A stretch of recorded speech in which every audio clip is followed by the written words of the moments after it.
그러면 사실 내가 조금 가슴이 좀 이렇게 볼륨 업돼서 이렇게 큰 게 잘 어울리는지 아니면 한 컵 정도 업그레이드 하는 게 잘 어울리는지 이왕이면 좀 큰 게 좋은 게 아닐까.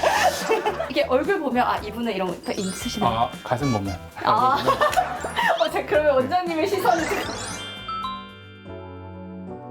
JK에서는 안전하게 사용하고 있는 보형물이 따로 있다던데 어떤 걸 사용하는 거예요? 저는 주로 멘토 보형물 그리고 모티바 보형물 이 두 개를 주로 사용을 해요. 멘토 보형물은 주로 이렇게 겉이 매끈매끈하게 생긴 스무스 타입을 주로 권해드리고 있고, 네. 멘토 보형물의 장점은 우리나라에서 사용한 지 가장 오래됐어요.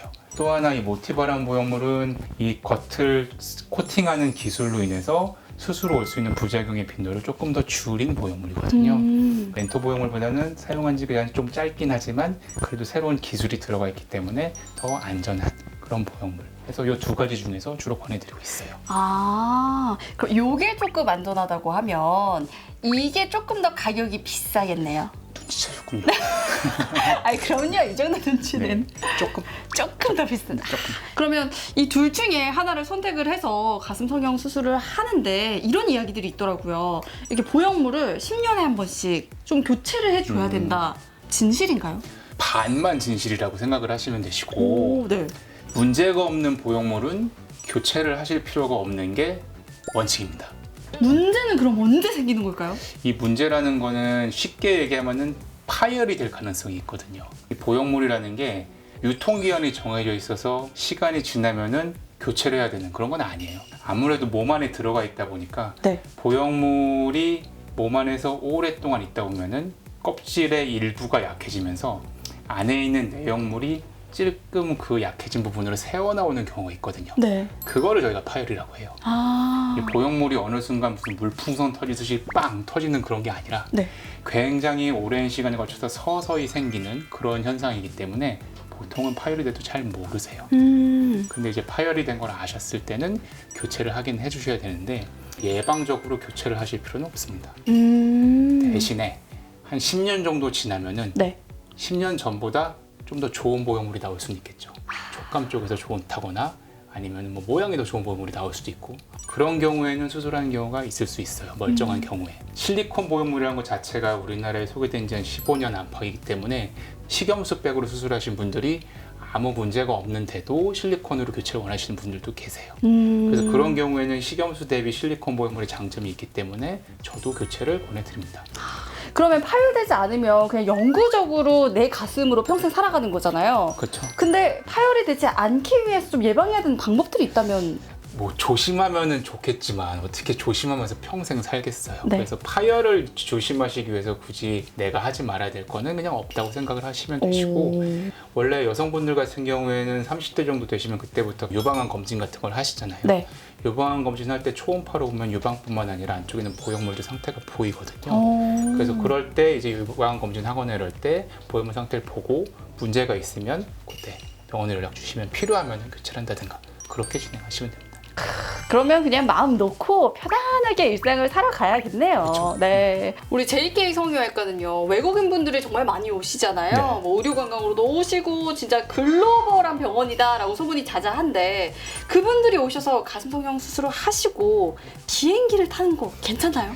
가끔 질문하시는 분들 중에 네. 가슴 수술하고 비행기 타면은 보형물 안에서 파열.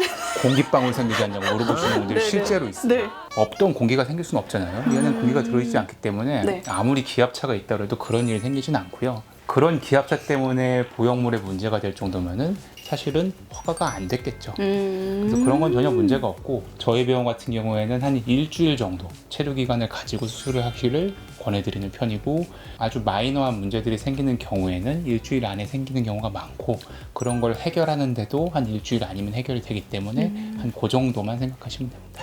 외국인 여러분들 don't worry. 여기까지. 가슴 성형을 한 후에 이제 사후 관리, 본인들이 또 해야 되는 관리들이 있을 것 같은데요. 특히 수술하고 나서 한 한두 달 사이까지는 좀 조심해야 될 것들이 있으세요. 이제 보형물이 들어가는 그 공간에 바로 밀접해 있는 게 이 대흉근이랑 근육이 붙어 있거든요. 그래서 수술하고 나서 보형물이 아직 자리를 못 잡은 상태에서 요 근육의 움직임이 강해지면은 그게 보형물의 위치에 영향을 줄 수가 있어요.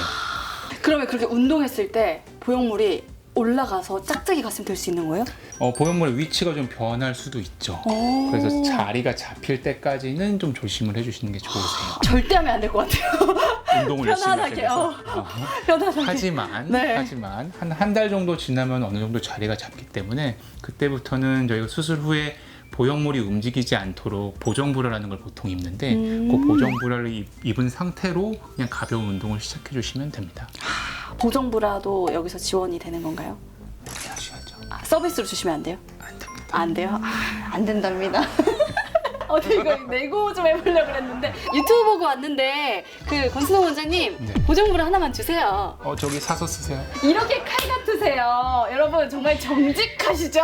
네, 믿으셔도 됩니다. 아휴, 그래 이거 실패했네. 그리고 우리 다음에 남는 거 하나. 남는 거 하나. 저 주신다고요? 필요하시면. 저 안 했잖아요, 원장님이.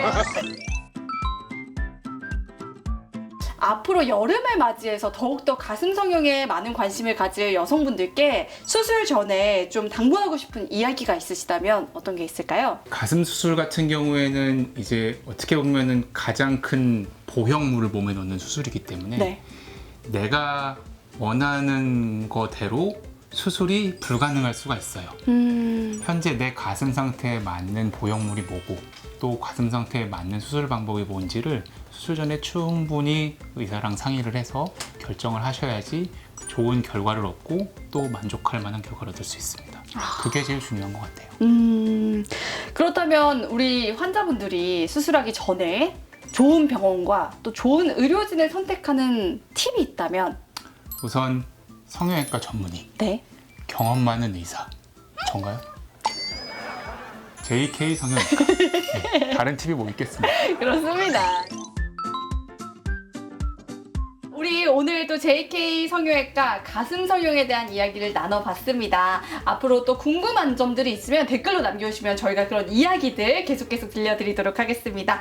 함께해 주신 모든 분들 진심으로 감사드립니다. 그냥 나가시지 말고 구독, 좋아요 부탁드립니다.